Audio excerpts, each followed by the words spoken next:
Sud Radio, Osez entreprendre, Thomas Binet. Bonjour Thomas Binet. Bonjour Jean-Marie. On se lance dans l'aventure de l'entreprise, comme chaque dimanche, à la même heure, sur Sud Radio. On parle quoi ? On va commencer par la saga de la semaine, c'est les ketchup Heinz, c'est notre grand témoin Sophie Lacoste, coprésidente de Fusalp. Allez, comment on passe du tennis au ski et aux vêtements de ville polyvalents, on va en parler dans un instant. Et puis on terminera pour savoir comment se protéger des arnaques commerciales. Oui, ça c'est important. On va beaucoup parler d'arnaques aujourd'hui, de toute façon avec vous. Allez Thomas, on commence comme chaque semaine en partenariat avec le magazine Entreprendre par plonger dans l'histoire d'une marque mythique, la marque de ketchup Heinz, reine du ketchup et des sauces. Comment elle a démarré ? Cette histoire de Heinz est une véritable épopée qui débute en 1869 à Pittsburgh. Henry John Heinz, alors âgé de 25 ans, lance sa première entreprise en vendant la sauce au Raifort de sa mère. Alors c'est une sauce qui accompagne des crudités pour ceux qui ne connaissent pas. C'est très bon le Raifort. Voilà. Mais ce qui distingue dès le départ, c'est son obsession pour la qualité et la transparence. Alors à une époque où les producteurs utilisaient des bouteilles opaques pour cacher les ingrédients douteux, Jean-Marie, Henry Heinz choisit des bocaux en verre transparent. Il voulait que ses clients voient la pureté de ses produits. Cette idée simple mais révolutionnaire a marqué les débuts de la marque. Oui, et le ketchup dans tout ça, comment il est devenu le produit emblématique ? Le ketchup est arrivé en 1876, le ketchup Heinz. Donc Henry lance une recette secrète composée de seulement 5 ingrédients, dont des tomates mûries au soleil. Son goût unique séduit immédiatement les consommateurs américains, mais ce n'est pas tout. Dès les années 1880, Heinz exporte son ketchup au Royaume-Uni, notamment chez Fortnum et Mason, une institution londonienne. Mais c'est déjà une stratégie internationale avant l'heure qu'il met en place. Ce ketchup va rapidement devenir un symbole de qualité à travers le monde. Et qu'est-ce qu'on peut dire de ce fameux 57 variétés que tout le monde connaît aujourd'hui ? C'est quoi 57 variétés ? Vous allez voir, parce que c'est un slogan d'abord iconique et avec une histoire un peu surprenante. En 1896, Henry Heinz tombe sur une publicité pour une marque de chaussures qui met en avant ses 21 modèles. Inspiré, il crée 57 variétés. Alors le chiffre, il faut savoir qu'il n'a rien à voir avec la réalité, puisque Heinz vendait déjà plus de 60 produits à l'époque. Mais le 5 était son chiffre pot de bonheur et le 7 celui de sa femme. Voilà d'où vient l'idée. Donc ce slogan est devenu un symbole de l'innovation et de la diversité de la marque. Et l'expansion s'est pas arrêtée là, Jean-Marie. Dans les années 20, Heinz produit 10 000 tonnes de nourriture, rien qu'au Royaume-Uni. On observe aujourd'hui le succès international de cette marque. Un mot quand même. Pourquoi la bouteille de ketchup est en verre quand il en reste juste un petit peu au fond de la bouteille ? On s'est tous au moins une fois battus avec cette bouteille de ketchup pour en verser. Elle est un peu en plastique maintenant quand même. Souvent en verre encore. Vous verrez, vous battrez avec elle vous aussi un jour, Thomas.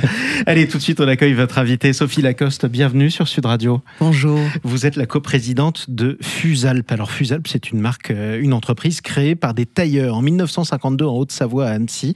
Marque de vêtements issus de ski, très haut de gamme, qui allie technicité et style. Et aujourd'hui, vous avez 250 salariés, plus de 60 magasins dans le monde. Et vous êtes l'invitée de Thomas Binet. Merci beaucoup. Sophie Lacoste, vous êtes dans Oser entreprendre. Je vais vous citer quelque chose, vous allez me dire si vous vous souvenez. Innover, c'est oser prendre des risques. Qui a dit ça ? Ça vous rappelle quelqu'un ?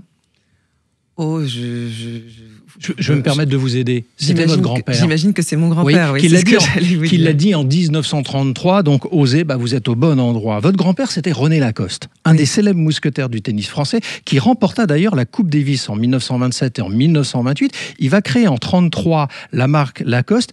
Quel héritage entrepreneurial vous a-t-il laissé ? Il nous a aussi exactement ce que vous avez dit, c'est-à-dire l'envie d'oser, l'envie d'entreprendre, l'envie de se dépasser, mais surtout avec un mode opératoire très particulier, c'est-à-dire en étant extrêmement ouvert sur le monde, en étant dans un véritable esprit d'équipe. Mes grands-parents, parce qu'on parle de René, mais sa femme était Simone, qui était une très grande championne de golf, était absolument indissociable de lui. Et c'était des champions, c'était des sportifs, donc un esprit d'équipe, un esprit de compétition, mais dans le bon sens du terme.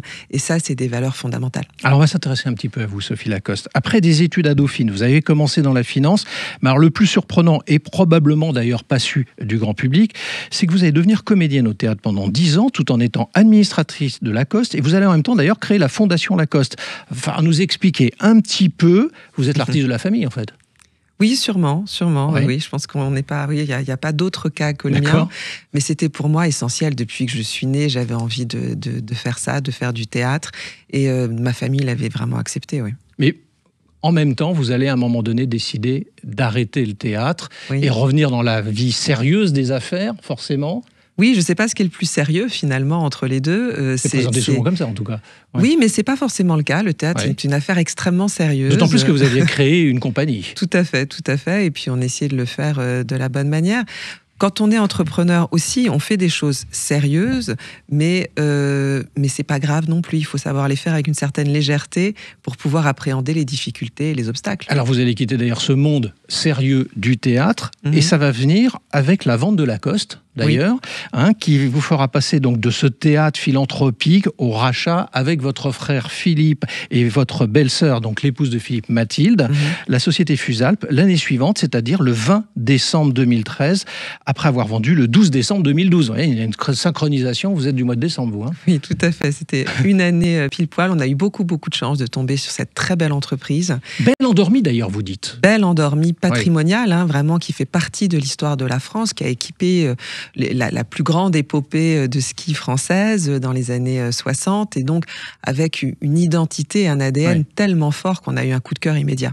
Alors on va s'intéresser à Fusalp justement, parce que Jean-Marie l'a présenté en disant c'est une entreprise de ski très haut de gamme, ce qui est vrai, mais ce n'est plus seulement ça aujourd'hui. Oui, tout à fait. On fait 60% de notre chiffre d'affaires est plutôt tourné vers l'urbain. On fait des vêtements qui sont techniques. Fusalp, c'est l'alliance de la technicité et du style, vraiment. Donc on accompagne nos clients dans plein de moments de leur vie. Et vous faites 60 millions, pour donner des chiffres, comme c'est important, 60 millions d'euros de chiffre d'affaires aujourd'hui, et quand vous l'avez racheté, donc il y a une petite dizaine d'années, vous faisiez 5 millions. Donc c'est colossal le parcours. Oui, c'est un joli chemin, mais je pense que cette marque a vraiment un potentiel international très fort, et puis très très contemporain. Vous dites que vous considérez que l'instinct prime sur toute autre forme de stratégie. Oui. Ça, c'est surprenant, pardon. Je ne suis pas contre l'idée de l'instinct, mais alors tous les consultants qui nous écoutent ce dimanche matin, ils doivent tourner de l'œil. Oui, je pense évidemment qu'il faut essayer de rationaliser ses prises de décision, avoir un maximum d'informations, réfléchir aux choses. Mais à chaque fois que je n'ai pas suivi mon instinct, je l'ai absolument regretté. Donc je crois qu'il vaut mieux faire ses propres erreurs, mais bien suivre sa vision des choses. Comment vous voyez Fusalp dans 10 ans ? Comme une marque vraiment internationale, et je pense que Fusalp a un potentiel très très fort. On projette des chiffres d'affaires qui sont largement 2 fois ce qu'on fait, et voire beaucoup plus. C'est un grand marché, on est aujourd'hui tout petit, donc on a encore beaucoup de place pour se déployer. Et la conquête du monde, c'est ça ? Oui. On a déjà pas mal. On a 50% de notre chiffre d'affaires qui est fait à l'international déjà. Donc aux États-Unis, on a 3 magasins, en Corée du Sud, et dans toute l'Europe évidemment. Donc et on est encore qu'au début du chemin. Une ultime question pour vous. J'ai lu sur vous que vous cherchiez à aller au-delà de vous-même, mais pas forcément pour gagner. Alors là, pardon aussi, mais j'ai du mal à le comprendre quand on sait de qui vous venez. Oui, mais alors moi, j'ai pas personnellement tellement l'esprit de compétition. C'est-à-dire, j'ai jamais fait de sport de compétition vraiment. J'ai toujours fait beaucoup de sport. Mais vous avez dû être élevé là-dedans quand même. Oui, certainement. Il y a beaucoup de membres de ma famille qui diraient pas ça. Mais moi, oui, j'ai pas. J'ai besoin de me dépasser moi-même et d'aller au-delà de ce que je dois faire, mais sans forcément. Oui, l'histoire de la victoire, pour moi, c'est le chemin qui compte le plus. Merci à vous. Merci à vous, Sophie Lacoste. Je rappelle que vous êtes la coprésidente de Fusalp. Allez, tout de suite, on explique quelque chose. Bruno, le spécialiste des fournitures et de l'équipement pour les professionnels, présente Sud Radio, Osez entreprendre, les essentiels de l'entrepreneuriat. Dimanche sous le signe de la vigilance avec vous, Absolument, Thomas. Aujourd'hui, on y reviendra un peu plus tard. D'ailleurs, alors, entreprendre, c'est se lancer dans l'inconnu. Ça, vous nous le dites tout le temps avec enthousiasme. Vous nous le dites aussi. Oui. Mais comment on évite les pièges ? Comment on se protège des arnaques commerciales, surtout quand on débute ? Le plus dur dans la vie, c'est de dire non, vous croyez pas ? Oui. Bon, voilà. Ça dépend. Pour se protéger des arnaques non, mais pour savoir se protéger d'un arnaque commercial, il faut d'abord savoir dire non. Ça peut paraître simple à dire, mais en réalité, c'est souvent un défi. Lorsqu'on démarre, on est plein d'énergie, parfois un peu stressé, et on veut saisir chaque opportunité qui se présente parce qu'on a peur de les rater. C'est normal. Mais cela peut aussi nous rendre très vulnérables. Alors, apprendre à dire non, c'est apprendre à poser des limites, à prendre du recul et surtout à protéger son projet. Bon, alors pourquoi, selon vous, c'est si compliqué de refuser certaines offres ? Il y a plusieurs raisons. D'abord, la peur de manquer une occasion. Beaucoup se disent, et si je passais à côté de quelque chose d'important? Ensuite, il y a la pression exercée par certains interlocuteurs peu scrupuleux. Ils jouent sur l'urgence ou l'émotion. Cette offre expire aujourd'hui ou c'est votre chance. Ah bah oui, c'est un métier, c'est pas forcément le meilleur. Ces discours sont faits pour nous pousser à agir sans réfléchir. Enfin, il y a le manque d'expérience. Quand on débute, on n'a pas toujours les outils pour évaluer une offre ou détecter un discours suspect. Bon, et concrètement, qu'est-ce que peuvent faire les entrepreneurs pour se protéger?